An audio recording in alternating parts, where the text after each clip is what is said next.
and welcome to episode 504 of the God is a Geek podcast. My name's Adam Cook, and I'm joined by, well, his name, of course, is Chris White. Hello, Chris White. Hello, you alright? Yeah, I'm good, mate. Thank you. Yourself? Yeah, I'm not too bad, mate. Not too bad. And I'm going to introduce Lyle slightly differently this week because he is. Do you remember Games Master, Chris? I do, yes. I mean, we all do. Hello, Lyle. How are you? Hello, I'm back and bigger-headed than ever. Yep, bigger in every way than ever. I mean, what to say? What to say? It's a bit intense, I'll be honest. It's like a ransom video. Like, I'm waiting for him to, explain his demands. I do have demands. If people are... Oh, you do have demands. If people are watching it in video, like... We're having technology problems. Well, not technology problems as such. Lyle's between technologies, aren't you, Lyle? I am in between two very different technologies and without anything other than a phone, really. So yeah, we're here. I'll be holding my phone and lying forward on a bed for the rest of the podcast, and it'll be great. Yeah, so I was going to say, if people think, oh, that looks a bit like he's on a phone and sounds a bit... If you're listening just to the audio version, you think it sounds a bit like he's on a phone. He's on a phone. I'm on a phone, yeah. The wonders of technology, though. That's aren't things remarkable, really, you know? Well, Listen, we took last week off because we had an awful lot to play. And we also really, really wanted to make sure that Chris White could be here for the next episode, because while we could have talked God of War Ragnarok last week if we had done one, it's out now. Like as we're recording this, and as you're probably a few hours into it, people are, it is out. God of War Ragnarok is here. Ragnarok is here, everybody. Chris and I have both played through it. I don't think, Lyle, you've started yet. We're not going to jump into massive spoilers and start ruining the game for everyone. And I do, I had a few comments that people appreciated that we didn't spoil in our video review. But we are going to talk about the game, right, Chris? Absolutely, yeah. So why don't you kick it off? It'd be mean to spoil it, wouldn't it? And we're not mean people. The way you're saying that makes me think someone already has, and you're you've almost got that sort of cheeky kind of knowing grin, like as if to say that was like a dig at someone else. But I don't. Oh no, it wasn't a dig. Oh, that's a shame. To be fair, what I have read, no one's actually done. I mean, it's a massively important game with a really important story to a lot of people. If anyone has ruined it in their review, then shame. I was talking to Mick Fraser about God of War Ragnarok, which he has at this time started playing it and is loving the first hour or so. And he said he actually managed to avoid spoilers. Like, he didn't read our review, he hasn't read anyone's review. He said he's barely watched any trailers because he's kind of like one of those where you played the first one, you're in for the second one. But what I found, I thought about this and I thought, well, Mick's one of these. He's not really fussed about spoilers. You could probably he'd still play the game. You know what I mean? But I think because Ragnarok has got it's kind of a game of just not non-stop but massive moments. I think to have everything spoiled in that game, you would. There's definitely things you could have spoiled, but to have everything spoiled, I think you'd either have to listen to someone talk through in great detail or read an article that talks. I don't. Because there's some small moments I liked in that game that are I guess not plot pivotal, but I was still they were some of the biggest moments for me. I don't know about you. Yeah, I mean, moment to moment, it's consistently fantastic. There is story moments that obviously are massive, but then, like you say, there are little moments that are to do with maybe how it's presented or just little conversations or just little things that I've know over. I'm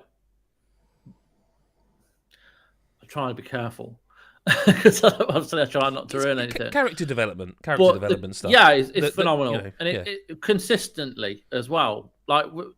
When we both started playing it, within the first 15 minutes, there's something that's like that opening hour. It's interesting because when you wrote the preview, there was no restrictions in terms of that opening section. I don't think there were many restrictions. You could have just spoiled, shall we just say, a boss fight. We chose not to, because that opening hour is it's kind of ridiculous what they pack into that opening hour, or hour and a bit, I guess. Yeah, it is, and it stays like that every second of the way. Every hour, there's something new. There's some new development, or there's some new realm that you go to, or some fight, or just there's just so much in there that is just gonna fascinate people, blow people's minds. Like, it is a definite step up in storytelling, in single player stories. Like, everything about it is just fantastic. Like, the voice acting is incredible. Like, this is, I know people don't really care much about Oscars, but it's like Oscar worthy. I said in the review, it's just so well put together. Like, well, I was curious. Like, you know, we've both had a few weeks now, really, since we finished it. So sort of real. I mean, not like time to ruminate on it. You know, when you talk best games that you've ever played, a lot of them are 10, 20 years old. You know, you have like decades to ruminate on, decide on. I came out of this because you finished it, I think, a few days before me, and you weren't obviously going to spoil it, but you were sort of saying things like, I need time, and I'm like, oh god, did they fuck it up? And then I was like, when I finished it for like 2 or 3 days, I'm like, I don't know how to, you know what I mean, formulate my thoughts. And it was one of those where quite quickly I was like, I think, and I'm going to say this now on a podcast, so I mean, it's going to be out there, it's going to be there for the records. I think, and again, I reserve the right to change my mind. It's only been like 2-ish weeks since I finished this, and I am still like going through it for platinum and stuff. But I think this might be my new number 2 of all time. Now, it's really early to say that for absolute certainty, but before we came onto the pod to talk about it, I was sort of sat down, I was reading a magazine, and I stopped and just properly, like, there was no one in the house, I was really thinking about it, thinking, am I going to say that? Am I actually going to say this on a podcast? And I was thinking, well, it's interesting because you mentioned the voice acting there, okay? And that's something that really stands out to me. I don't think I've ever heard better voice acting in a game, like start to finish. Like, I don't think I've ever heard voice acting this, like, persistent and consistently high quality. Like, I can't think of a single person in that game, character-wise, that I would be like, well, they could have maybe, like, I mean, it's no spoiler to say that obviously Kratos is in God of War, and it's no spoiler to say that Atreus is in God of War Ragnarok. And like Mick Fraser was saying to me, like, he likes how they've made Atreus seem older, but still Atreus. And like a lot of that is in the voice acting and the characterizations.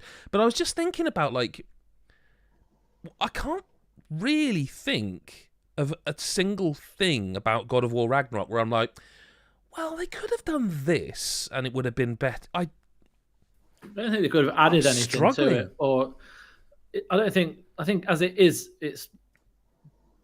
it's almost perfect in every way. That's what I'm sort of trying not to say. Do you know what I'm saying? Like, when I think of like my top games of all time, like my number 1 is no secret, Super Mario World. I think that game is as close to perfect as you can get. And this one, like, kind of with you there, mate. Like, it's definitely. I mean, again, it's maybe it's too early. I don't know. I don't think so. I think if you know, I don't know where it stands in my favourites of all time. Like, I'm not like it's phenomenal, but I don't know. I need to give it time because it's a big. We play a lot of games. Like, even every year we play a lot of games. So but like, I don't know, man. I just keep coming up with, like, people are now going to be talking about this game, like, in our Discord, and like people you know away from the site are going to be playing this game now, like people at work or whatever. And I'm excited for that because I'm going to relive it. Do you know what I mean? Mm. Like, Mick was talking to me about that in an hour this morning, and I'm like, oh yeah, go on, just keep talking. You know what I mean? Yeah, there's going to be, like, when we talk about the moments of the year later on in next month, yeah, it's going to be difficult to beat many of them. Do you just have interest? We won't spoil. Obviously, we won't spoil. Okay. If this were like Game of the Year time now, and I were to say to you, let's just say from God of War Ragnarok, do you have one for you that is the one? Because I do. For me, I have the one from that game that is like there's lots of moments in that game, but there is one that really stands above all of them for me. Do you have that, or is it more of a? Yeah. Okay. I do, and it's weird because it's not one of the expected ones. Yeah. And I can't wait to talk about it. I know, right? Because the this is another thing, like the writing itself. Like, and we haven't even talked about how it plays, which is it's a game at the end of the day. Of course. But like the writing is phenomenal. Like the way they are developing these characters, and like the bits in between the cutscenes, like just when you're traveling around, like the like Mimir is phenomenal. Like the way he is you in that game. Like the way they kind of he's breaking the fourth wall all the time. He's very meta. Like just talk. I don't want to say much, but like he's amazing. Like, well, he does that thing of. I'm sure there's a moment or two where, like, as the player, you're thinking, "Oh, wouldn't you just do that?" And then he literally will say what you were thinking as the player, doesn't he? Like he sort of. I'm trying to think because I remember one specific moment, but it is kind of spoilery. But it's like he literally will say, "Well, why don't you just do that?" And then you do that, and you're like, "Oh yeah." Do you know what I mean? Yeah, he does it when like there's 3 places you have to go to. Yes. Like, and on the third one, when you've found what you're looking for, he goes, "Why is it always 3 different times? Why is it never the first time?" Yep.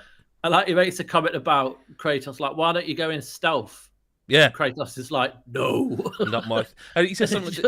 Like stealth really not your. I'd suggest we go in quietly around the back, but that's really not your thing, is it, brother? And he's like, "No." And then I didn't mean to, but I just then started smashing pots and stuff up on the way through as well, like just to be extra loud because you can do that. Yeah. But he's Did you know? And I said this in our Discord. Did you know that there is an audiobook of the 2018's God of War, read by the Mimir's actor? It's like really? a full on. They turned. I mean, it's the thing is, I started listening to it, and it isn't dialogue you're taken from the game. It is though someone is reading a book. I didn't know that there was a book of God of War, and it is the full story of that game. Because long story short, I grabbed an Audible trial to listen to the new Garth Marenghi Terratome thing, and I just saw God of War, not Ragnarok, God of War, and I'm like, what? And I started listening to it, and it was just like it's Mimir telling the story for like 6 to 8 hours, and it's like. That's amazing. It's kind of like that says a lot. I wonder, like, your 6 to 8 hours of it, that's a standard book. Do you know what I mean? That it's not like it's just a short story it's not 2 hours long. It's like it's a substantial book, which says a lot about the story, I think, as well. Yeah. Should we talk gameplay? I suppose so. But the thing is, this is what it is. It's not like we all know the gameplay is incredible. Like the first one, it was. You know, what it did in the first one was make you familiar with these mechanics and get to grips with them and build on them and become this superb warrior.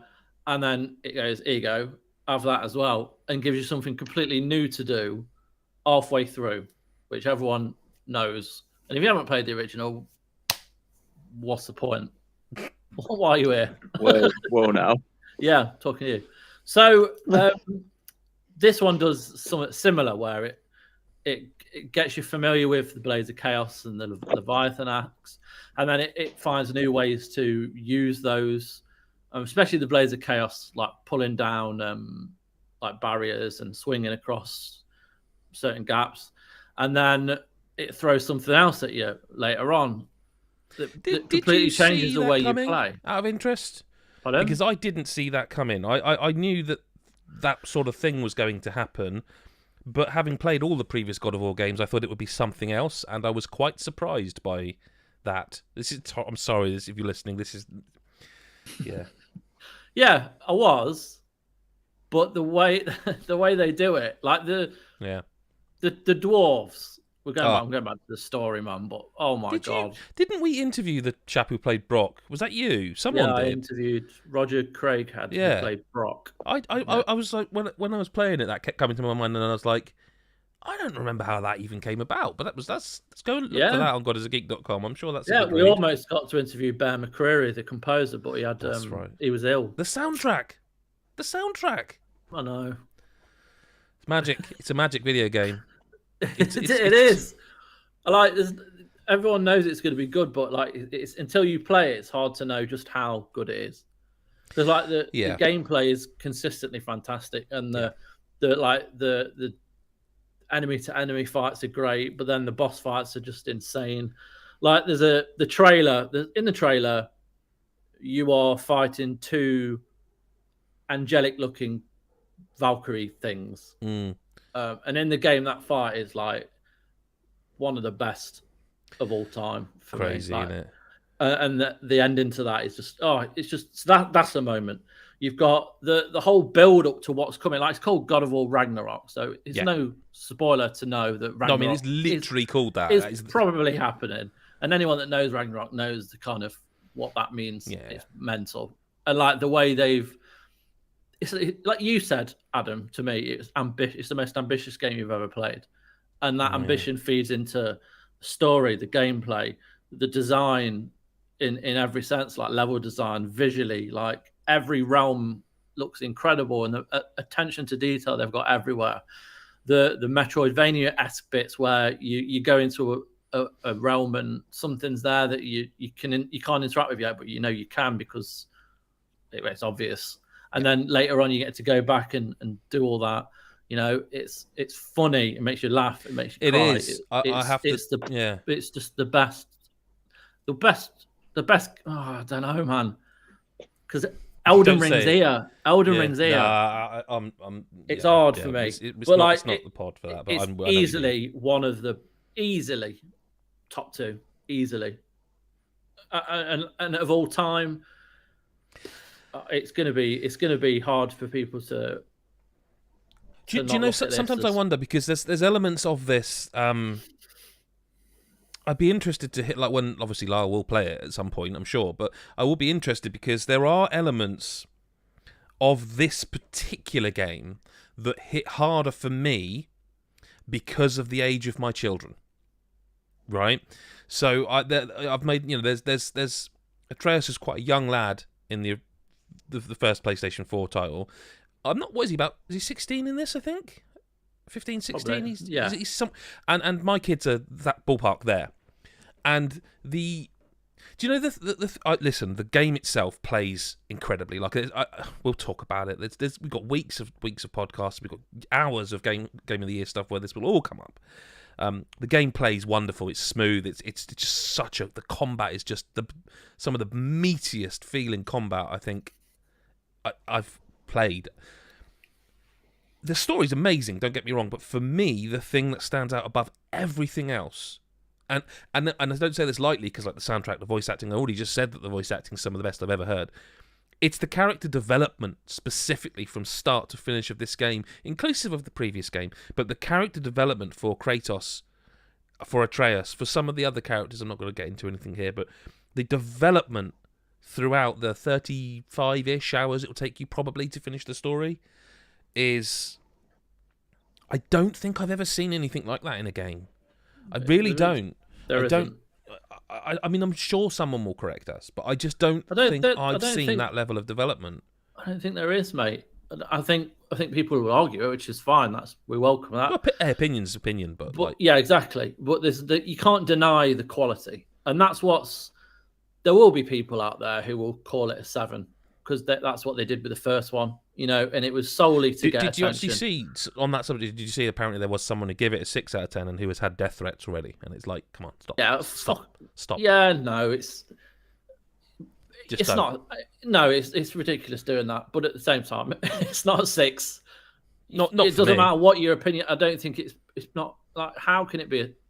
Anyway, yeah. But like character development. Did you send it? Well, we shouldn't joke, but are you the one who sent it? Oh, no, I don't. I haven't heard this before. No, what do you mean? What are you on about? Oh, I've got to go. No. Sorry, someone's calling me over there. Yeah. No, the character development, man. I'm so excited to get to the Game of the Year stuff and to talk about the story of this game in more spoilerific depth. Yeah. Because the other thing as well is that you and I are, a bit older than Lyle, but not that old. But we also have history of playing the previous games, and I just keep thinking about Kratos on PlayStation to Kratos on PlayStation now. Like, I mean, the previous game has a lot to thank for that. Like taking that original Kratos from the sort of isometric-y action games to this. Kind of a bold move the more you think about it, because whether or not that times have changed and attitudes have changed, there will be a portion of people who are like, I like that Kratos. I mean, they're mad. They're probably serial killers, perhaps. I don't know. But like to say we're going to take one of PlayStation's kind of big mascots at a time when they were trying to create, like at the time, you think about it as well, like Microsoft had Halo and Gears and all this, and they had their stuff, Nintendo had their stuff, but PlayStation were trying to find their mascots, trying to get them, and now you look at it, and it's gone completely the other way. Like now it's like people are going, well, where's Xbox's big uns? Like now on PlayStation, like, well, we've got Kratos. Oh, well, by the way, we just turned him on his head and he's now like trying to be a good dad. And it's like, sorry, what? You did what? You did what? You did what with Kratos? The man who literally there was a button mashing game to have sex with like multiple women on beds in Greece. Like you did what? And also, sorry, you did it really well. Like, man, it's as much a new story in the story of him and Atreus as it is about Kratos. Well, you have to remember they're gods. That's the other thing, and I think that's what I wasn't getting from the first game in my head, is that like, well, they're not me. He's not suddenly like 60. Well, he might be, but he's a god. Do you know what I mean? It's like he's not a 40-year-old man, and they're gods. They live on, sort of thing, and I also think they address a lot of that stuff. Without spoiling, I think they address a lot of stuff from the past, which I was really surprised to see. Really, really surprised to see how they address it. I just go play it. Just fucking... Yeah, why are you listening to us? Just go play it. Like, just go and play the bloody thing. There's not much more to say. We're not. Without getting into spoiler stuff, it's one of those where the game is amazing. In a month or so. Yeah, join us back here. Get yourself playing it. Join us back for the God is a Geek Game of the Year stuff in December. Late December it'll be, so you should have hopefully had a chance to get through a good portion of it, and if not, save us for New Year, whatever. We'll still be here. But to go from one sort of game that's been like everyone's desperate and waiting for it, to another one that's like taken forever to get here, Lyle Carr. Sonic Frontiers. Okay. Sonic Frontiers. Sonic Frontiers is here. Yeah. So Sonic Frontiers is open zone Sonic. Right, I'm gonna pull you up on that right away. Now, how do you feel about that? Is it just marketing speak? Open zone. It is just marketing speak. It's just sort of stupid, isn't it? It works. It's a Sonic word. We use that word when we talk about Sonic levels, or we're supposed to. So yeah, but it's just open world, isn't it? Yeah, but yeah, Sonic Frontiers is weird though. Sonic Frontiers isn't just like open world. Sonic Frontiers is odd. Like you're in a big sort of like semi almost realistic world as a blue hedgehog, and the enemies you fight are like weird future robots that are kind of like a bit edgy and weird. And then you're wandering around and you've just got to get all sorts of collectibles that aren't really explained initially. Like you'll just be like, oh, I'm getting pink hearts. They're probably something. Oh, this is a blue seed.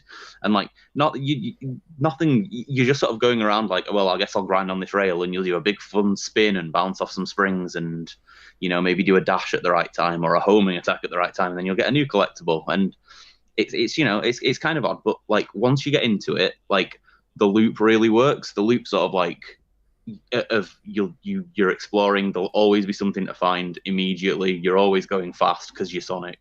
And although you get faster, Although you get faster, because Sonic can be upgraded in this game. You can upgrade your attack, your defense, and when you think of Sonic, you think you lose all your rings when you get hit, but you lose slightly less rings when you get hit if you up your defense. You'll lose like 50 instead of like 55 or something. That's what was happening. Okay, so that you've just explained that better than the game did. I have, yes. Thank you. That is correct. And then alongside all these things, you'll also find like actual sort of like 3D Sonic. Actually, that's a lie. Either 3D or 2D Sonic levels scattered around the island, and they're sort of like 50 seconds to maybe like 2 minutes long. Usually, like you're not going to be like spending like 10, 20 minutes in these levels. They're very short.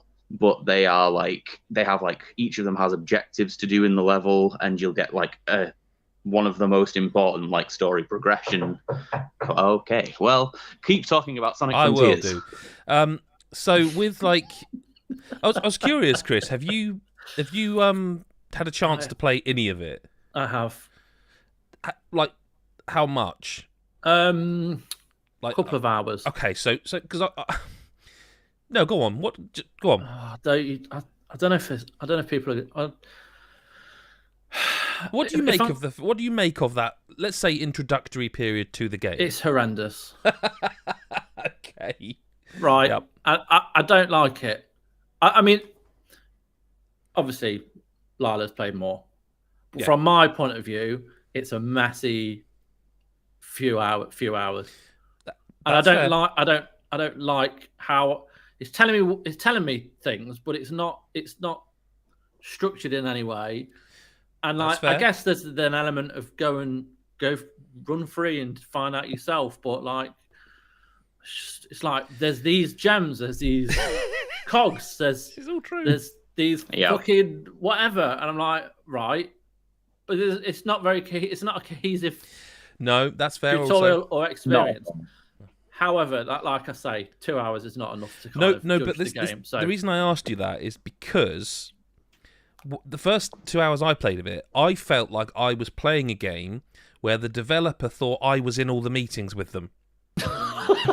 Do you know what I mean? So they decided, right, well, we don't need to explain anything or put a key on the map so they know what the fuck those things are because they were in all the meetings. They were in the design meetings.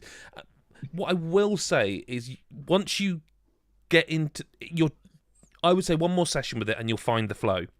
You start to you kind of just get it yourself. I don't think it's anything the game gives you. I think it's purely your experience of open world games, because I've seen this compared to a lot of different games. I've seen it compared to Pokemon, to Zelda, and like the game I would compare it to, or games, is like is a Ubisoft checklist style game where they give you an open world and say go and collect these different collectible things, and we'll then ungate the progression to the boss and then do it again in a new area. That's what I would call this game.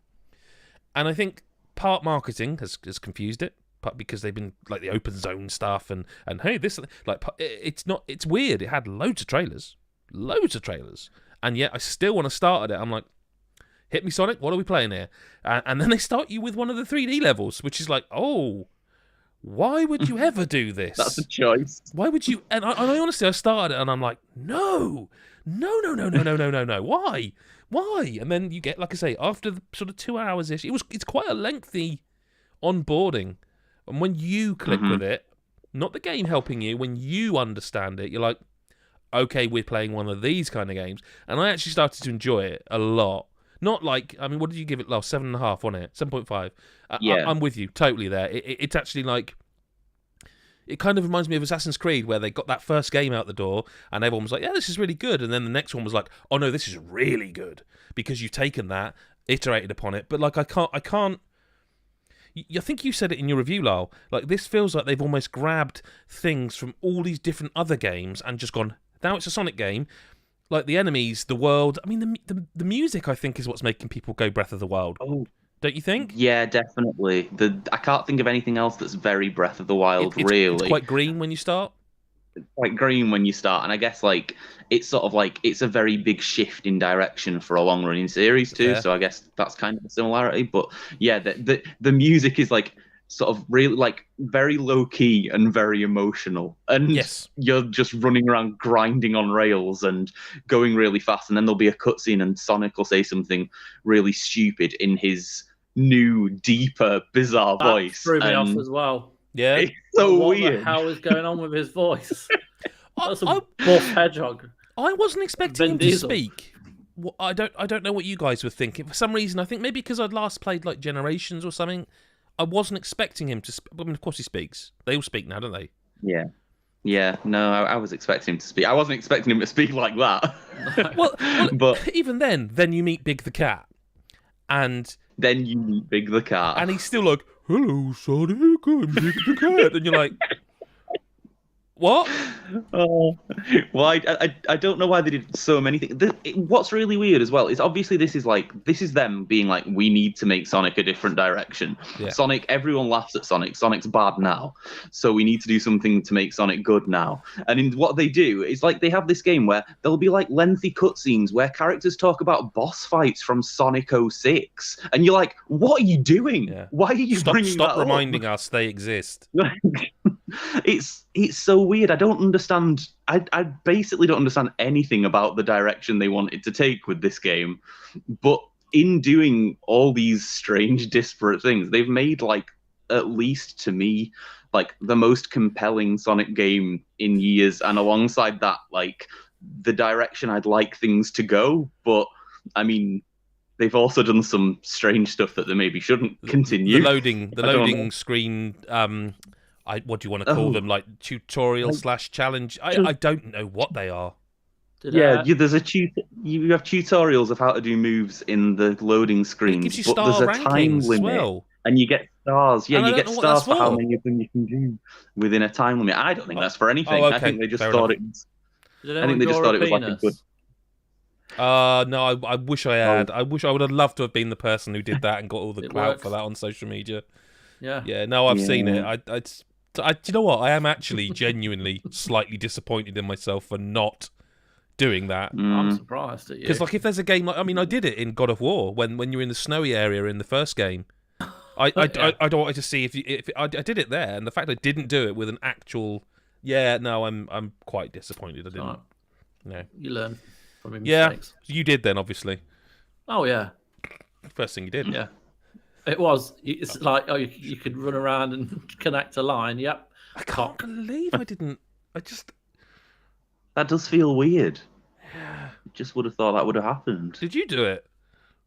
I didn't know, and I feel a little bit disappointed as well in myself. But I feel more disappointed in you. Yeah, I feel like you're. That's absolutely fair. Yeah.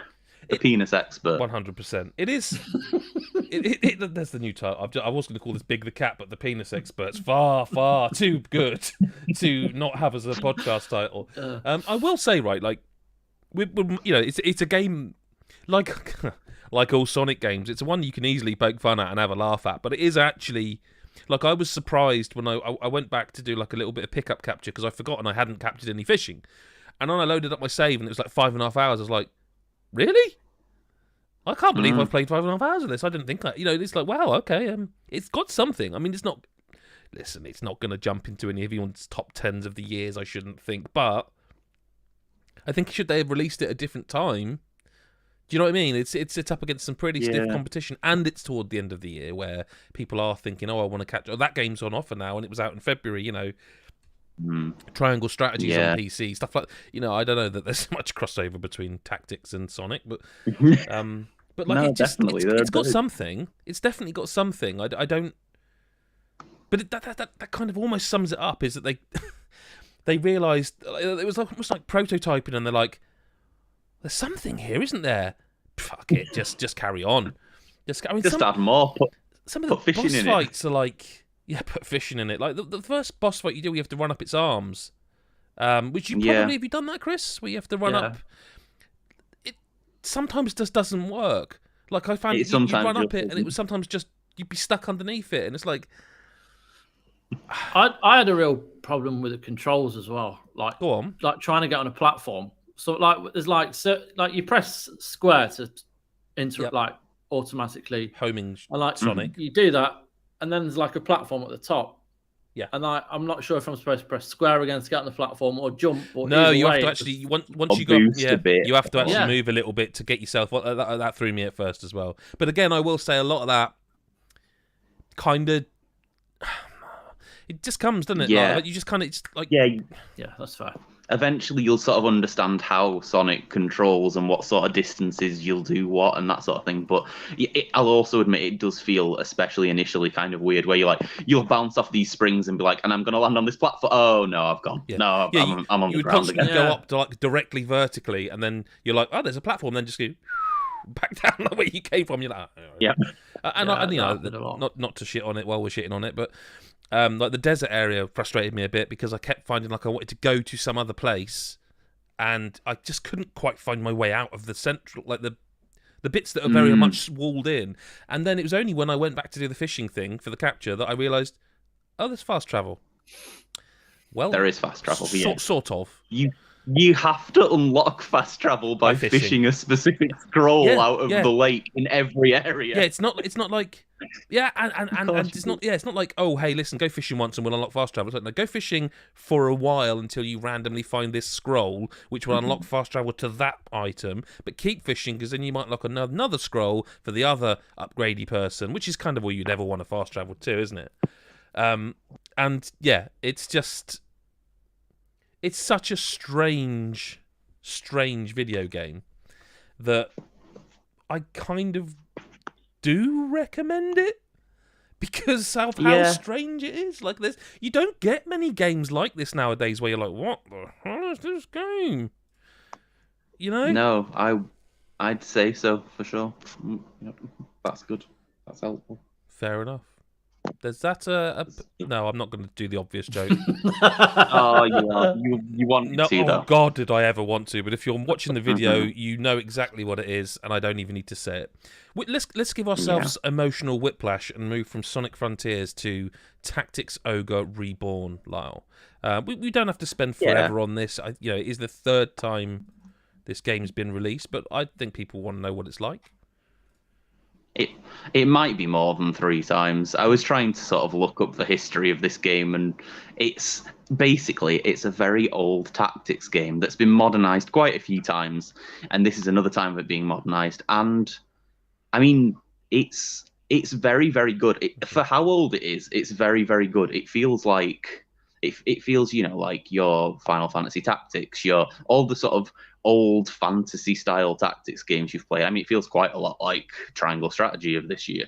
But I mean, to say how old it is, it's kind of wild how much it is just those games. Like, it's the only thing that it really suffers from is the fact that, like, we're drowning in tactics games now, and they're ones that were developed now. Which so just want to say, all big fan of the fact that people seem to have identified it's a genre that's was as underloved as the Metroidvania.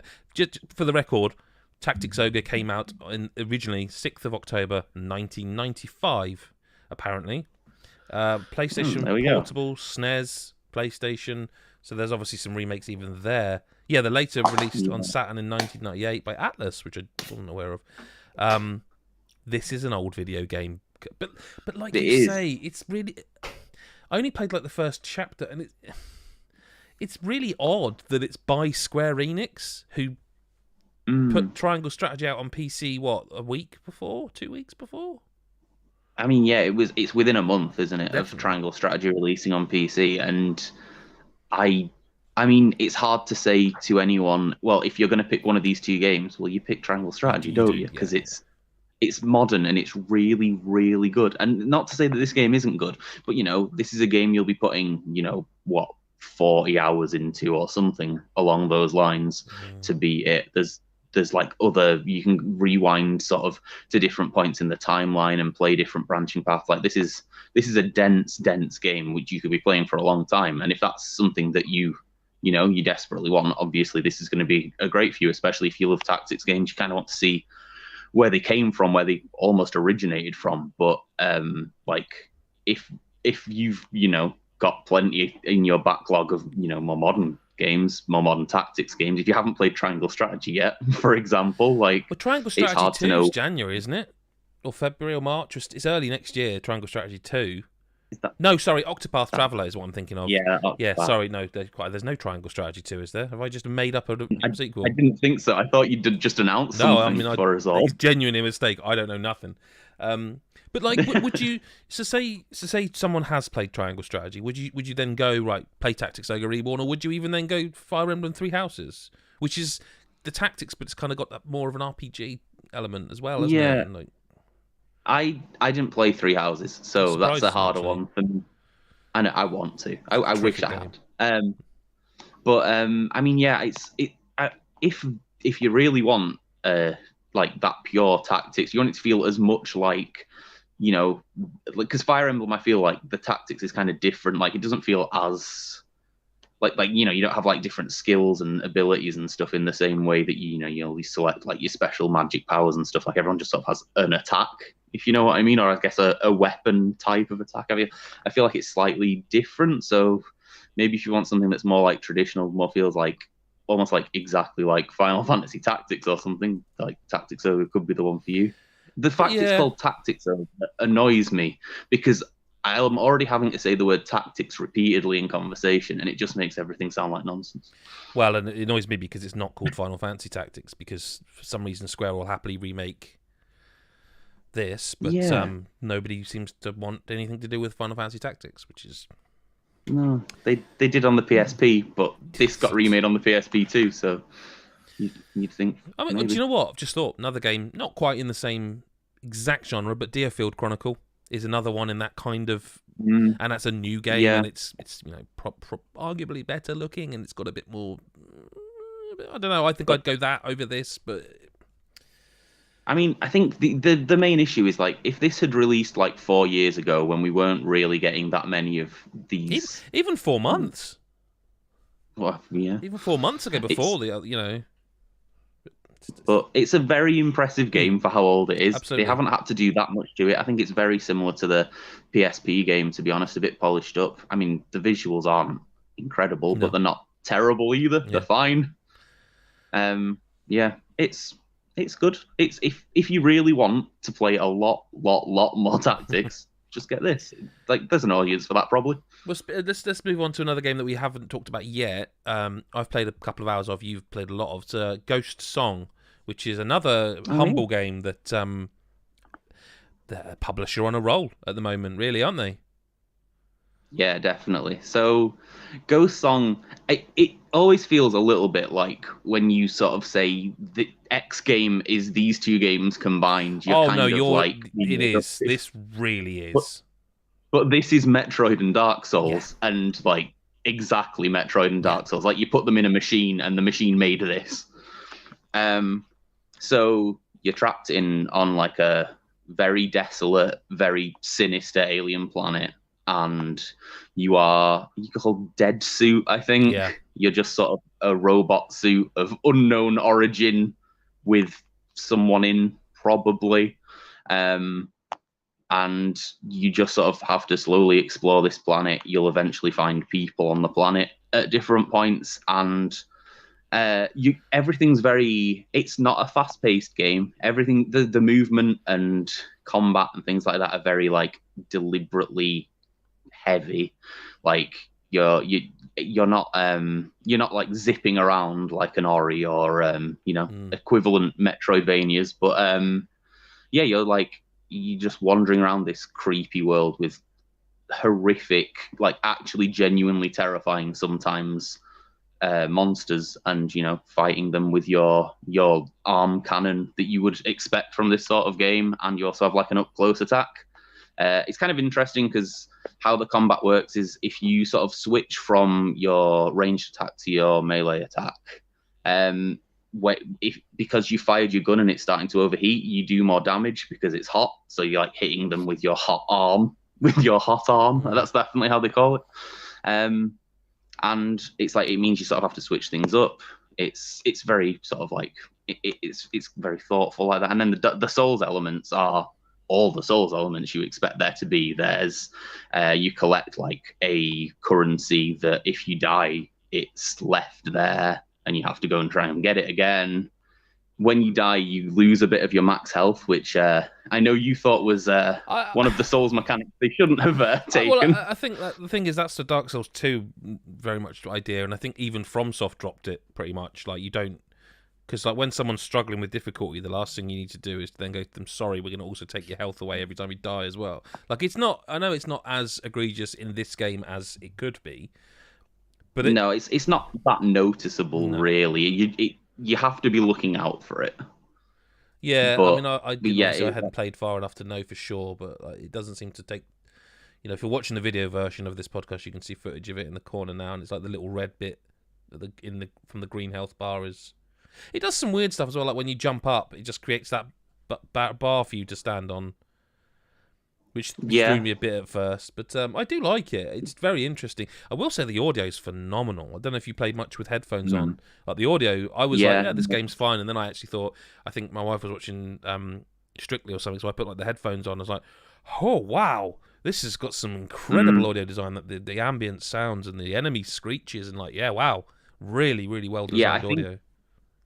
I think what really hooked me in this game was just like how that world feels so.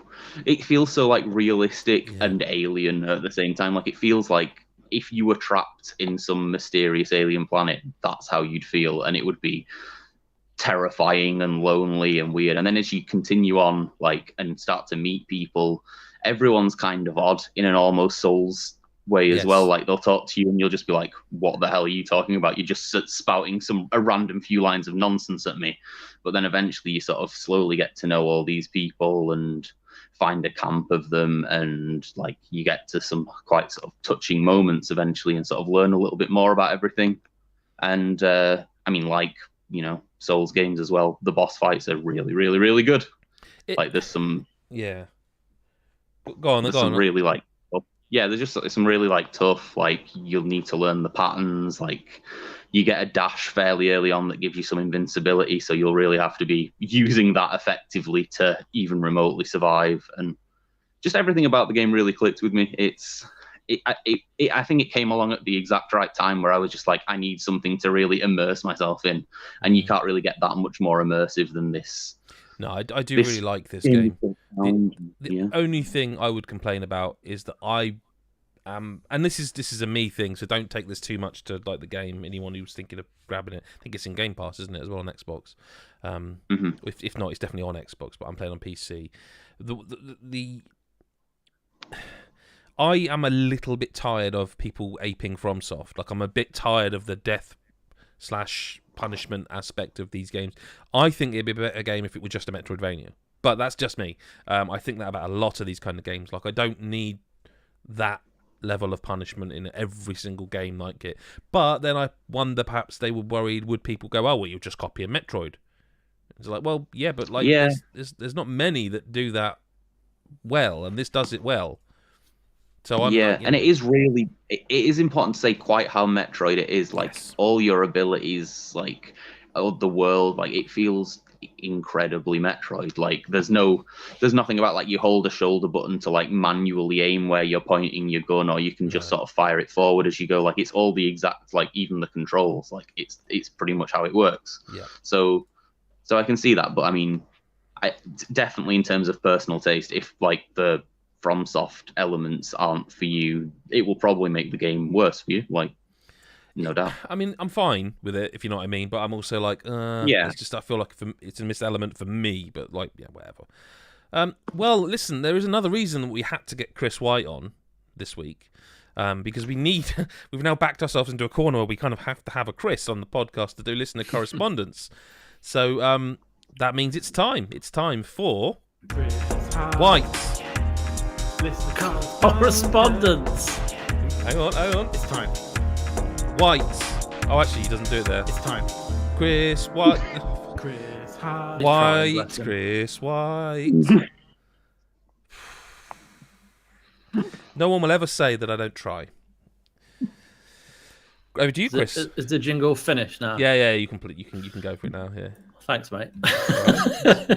So, bless him. Chris R's not on the podcast, but he's here in our hearts. But he has dropped a question, and he's put on a scale of 1 to 10, with 1 being who the fuck is that, and 10 being I can't cope another day without the Messiah. How much are you missing Chris Hyde on the pod this week? And also thoughts on Christmas pudding. So, Adam. Yes. Are you missing Mr. I Hyde? always miss Chris. Yeah, he's a good friend of all of ours, and I always miss him. I know I'm supposed to be like, fuck him. No, I can't. He's a lovely, lovely man, and I miss him greatly. What's the numerical value though? They asked for a value. Oh, he 1 to 10. did, didn't he? So 10. 1 is who the fuck is that, and 10 is I can't cope. Wow, I mean, 6. Oh. 8. No, 9. Let's go 9, because I mean he's not the Messiah. He is a very naughty boy, but it's a 9, 9.5 maybe. I miss him. Yeah, of course I do. What about you lot? Well, Chris, you asked the question. Yeah. I'm doing the list of correspondence this week. I'm going to pass the torch around. All right. But you still got to answer the question. I will answer the question when I'm ready. All right, Lyle, fine. Okay, now you've been taking notes from him. Yeah, I have. Yeah, he's my best friend, my pal. Okay, fair enough. My homeboy, my rotten soldier. He's my sweet cheese. He's Your my penis bedtime expert. boy. Of course I'm missing him, and it's always nice to see him on the pod. Too many faces have disappeared from this podcast, so I will be missing him. Christmas pudding wise, Yes. I don't really like. I'll eat it if it's there, but I haven't made a Christmas pudding since.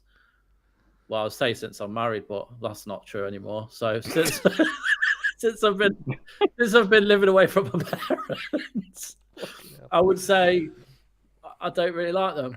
I don't. I also don't like Christmas pudding, and I would go one further to say I wouldn't eat it if it was there. Yeah. Lyle, what are your thoughts? I would, and I'd usually I'd eat it, and I'd usually be surprised by that I like it a bit more than I think I do, but I'd never go out of my way to get it, and it's still pretty low tier on the dessert list, isn't it? Most other options are better. So it does sound like we're all saying we kind of. I mean, I actively don't like it, but it sounds like you guys are like. I'll eat it. Yeah. But what about mince pie? Oh my god, mince pies are. Oh, I love a mince pie. See, no, I do also, but I was very, very late to mince pies. It was in fact when I was working as a postman, and someone brought them in, and it was like Christmas time, and you're desperate for any kind of sugar, and I was like, oh, whatever, and I ate it. I was like, this is a mince. So I think I spent my entire life when you were. This will give it away. I spent my entire life thinking that mince. I don't know if I want to admit this. I know what you're doing. That mince pies had mince in them, like the mince you would get in a spaghetti bolognese. And for me, I'm like, I don't want mince in a pastry. So it's a confusing name. Well, it's not when someone says to you it's mince meat. No, it's what is it? My wife's made them homemade as well, and I'm like, yeah, they're just really nice. And the reason I asked it, just purposely embarrassing myself, is that the sort of Christmassy taste of a mince pie is adjacent. Is it not to Christmas pudding in that it's the spices and the yeah. I'd say so. Do you think? Because I'm going to just embarrass myself again. I haven't actually tried a Christmas pudding in about 25 you know years. I think if I was eating Christmas pudding, just without having the full meal, it might be different because if you're kind of so stuffed. I was going to say it's a stodgy looking pudding, and it's to me. such a stodgy, dense. I don't know. I think that might be why I don't tend to choose it. I don't tend to have anything ready for pudding. We go probably because I've had shitloads of chocolates beforehand anyway. Well, but we do the Christmas pudding because obviously there's certain family members that will. You have to. To be fair, my wife loves it too. But we'll often get a chocolate bomb or something for the people who don't. You know what I mean? We tried one of those once from Aldi or Lidl, it was, but we pour the chocolate on the top and it. Yeah. They're pretty good. Oh, yeah, we haven't actually got. There's a really important thing we've missed here as well. We haven't found out how much Lyle misses Chris Hyde. Oh yeah, will he go podcast lols or will he be genuine Lyle? This is the thing I want to know. It's a tough one. This is a tough one. I'll go in between. 6.5 is the answer. It's the only answer, isn't it? Yeah. It's 6.5. Yeah. And if you don't understand that reference, go to patreon.com/GodIsAGeek, find out more about us, join our community, join our Discord, and you'll pretty quickly know why the 6.5 is such a special number. There you go. Yeah, you will. And that's how much I miss Chris. There we go. Next question, G-Town Steve. You're getting ready for a big night out and want some tunes on to get you pumped.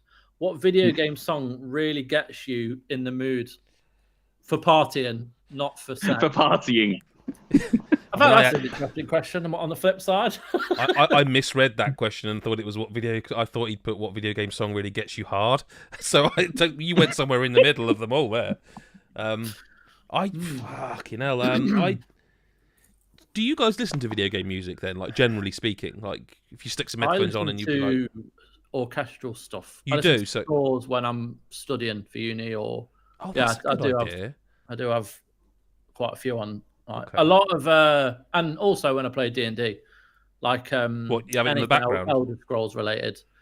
That's also a really good idea. Yeah, because Elder Scrolls Online, there's about 1,000 songs on that soundtrack. So like they've got songs for like when you're in a tavern, when you're in the mountains, when you're traveling through the woods, when you whatever. So there's a lot of good Elder Scrolls music, but in terms of getting the party started, it's not really gonna do that. It's not gonna help, is it? No. Oh, if I was going out for I don't really do big nights out anymore. My body doesn't like that anymore. So that's not going to help me. Lyle, because I'm going to really need to think. Yeah, I'm not sure on this one. I let people put playlists on in the background, and I'm just the party itself in the middle of the room. I don't pay attention to those things. It just feels like a cop-out if I say I wouldn't. But the thing is, with a lot of video game music, a lot of it stands out to me. Like if you played The Last of Us's theme, not for a big night out, but just to say you know the theme. Like if you played that, it puts my mind right there in that moment of that game. You know what I mean? Yeah. And there are there are songs I have where like if I listen to them, they'll almost make me cry because they just put me back somewhere. I don't know. I don't listen because I'm the same. I don't go out anymore. But if I did, I reckon the Persona 5 soundtrack would be a good start. That was the one that was sort of I was going. Would it be? It would be quite get you jazzy, but funky. But I always want to cheat with these and just say like, well, rock band. Well, that's not fair because that's just music, isn't it? That's just video games. I mean, I could cheat even further and go FIFA, PGA Tour. Those games have all got like some Jimmy Eat World on them or something. Oh, Have you seen the adding a load of old FIFA songs to FIFA 23 as part of yeah, like, there's the a lot going on around about FIFA with like the soundtracks because I think it's like some sort of anniversary or something. Yeah. But I must admit, I'm ashamed to say I don't really listen to that much game music outside of games. Yeah. Sometimes you'll get like Super Meat Boy soundtrack. Super Meat Boy soundtrack. There you go. There you go. Try that when you're next on your way out. Super Meat Boy soundtrack. Elden Ring's got like most of the FromSoft games, their soundtrack, not for going out, just for listening. Because they're all orchestral, aren't they, as well? And like, oh my god, yeah, so good. Yeah, I just find myself for video game soundtracks. If I'm listening to it, it's usually like if I'm writing, I'll probably I'll sometimes like put some music on like that if I need to, but not for exciting party times, unfortunately. There you go. Fair comment. Sorry, we boring bastards. Down, Don't go out anymore. Final question from Pooh. N7 related question for the podcast. What would you want from the new Mass Effect? Something totally separate like Andromeda or something more connected to the original trilogy? Adam. Oh, cheers. Well, you've played. I don't know, Lyle, have you played them? Yeah, I've played them. Oh, okay. I didn't play Andromeda. No, it's Chris. It's Chris that never plays anything, isn't it? Sorry. It is.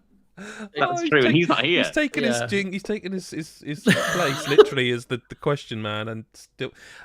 Listen, Andromeda. Did you review Andromeda with Mick? I did. I think.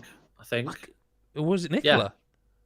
I can't even remember. No, I did. Whoever did, like, I'm sure we gave it like a 7 or an 8, and like it was not a bad game. It was released very buggy. I liked it.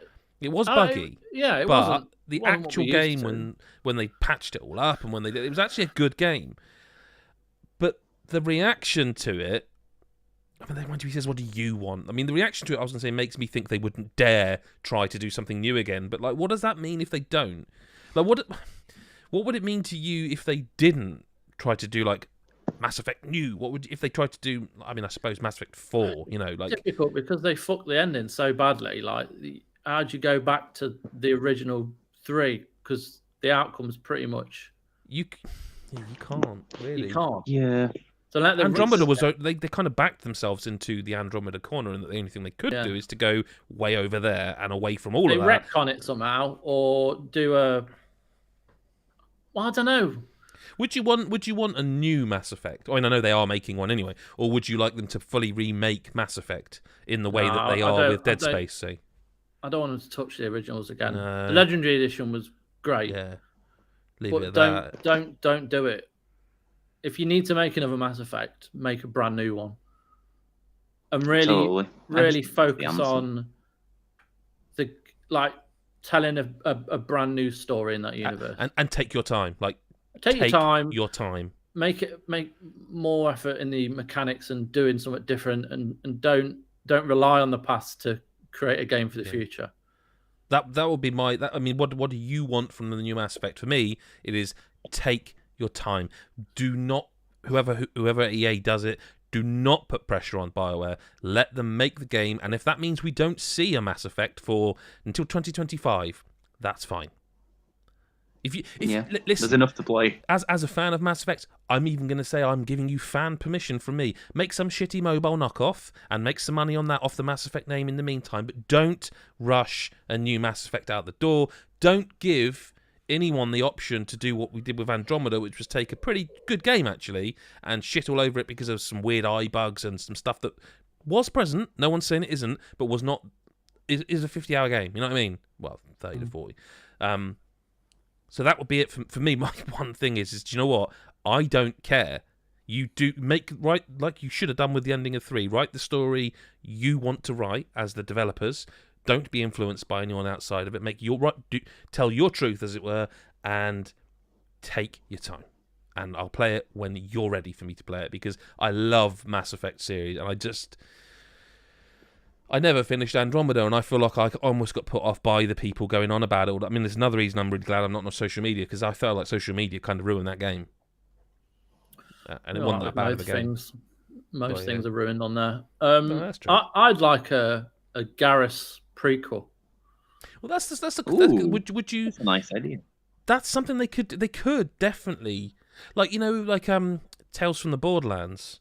New Tales from the Borderlands. With 3 different protagonists. They could almost do like a Mass Effect stories where they. Yeah. It's a 30 to 40 hour game, but like each 10-hour segment is like and it wouldn't have to be mechanically massively different, but they could tell. And also, there doesn't need to be people. some like massive, like universal ending threat to it. Like it doesn't have to be that.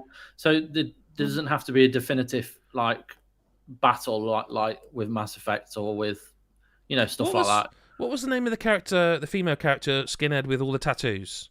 Jack, of course. Yeah. How about Chronicles of Riddick style prequel of Jack when she's in prison and all that? BioWare, listen to this. I'm telling you now. These are some good ideas. Do you know the other thing as well is that I do hope, and this won't please many, did either of you play Anthem at all? Yeah. I hope I went to that preview of it, didn't I? Oh, yeah. I hope they somehow find a way to reincorporate some of Anthem's traversal mechanics into Mass Effect. Because while Anthem, I'm not saying it was a good game, the worlds were empty, there was bugger all to do, it was repetitive. The actual idea behind them suits and the movement, I'd love to find them a way to reincorporate that back into even just sections of a new Mass Effect, because I think that's where it would work the best. BioWare have not had good luck. No, it's been a while. When would it have been the last time you could Dragon Age Inquisition? When you could have gone, this is a really good video game, and I love it. I want to say brand new game, yes. The Legendary Collection was brilliant, but that was the original. Yeah, Mass Effect, I mean like a brand new. Yeah, because like Dreadwolf, the new Dragon Age is called, isn't it? And I know that's now in alpha, which means it's playable from start to finish, and they're now polishing. So that, in theory, could be next year. I would say late next year, but it could be next year, a new Dragon Age. Dreadwolf. Yep. There you go. Oh, God, I've got to play the jingle again, and I am. Listen to Correspondence. See if I can get it right this time. Okay. Thank you, Chris. Why? Shit, I said hi. Listen to Correspondence. It's time. It's time. White. Chris White. God almighty. I'm not doing that every week. I'm sorry. I'm just not. It's not happening. Thank you very much. Get Steve on the job. Yeah. Well, thing is, that's Chris Hyde singing it, so we need Chris White to sing his own jingle. It can't be the same. It's got to be his own jingle. You can't. I think it bastardised the segment. I think it's Chris Hyde's segment. I'll just stand in and ask the questions. Okay, that sounds reasonable. Thank you very much to Chris and to Lyle for being here this episode. We did pre-record this one. Normally we're live, and if you want to catch us live or get the podcast early, which you will still do with this episode, go to patreon.com/GodIsAGeek for all information on that. Otherwise, do subscribe on YouTube. Do follow us on all the social medias: TikTok, Twitter, Facebook, Instagram. Something else, I'm sure. Spotify is technically a social media. Bebo. MySpace. With God is a Geek on there. But also go to godisgeek.com for all your video gaming needs, with your reviews, your previews, your news, your features, your guides, your podcasts, your merchandise, which we also sell. Go Competitions. Buy, competitions. There's one running. I don't know if it'll be running by the time this is out, so I won't say anything. But there is one running as we speak. So that's true. Whether it is when you hear this, I don't know. Thank you again to Chris and Lyle, and to everybody else. We will speak to you next week. Probably, if we're around. Or whenever you choose to listen. Bye-bye for now.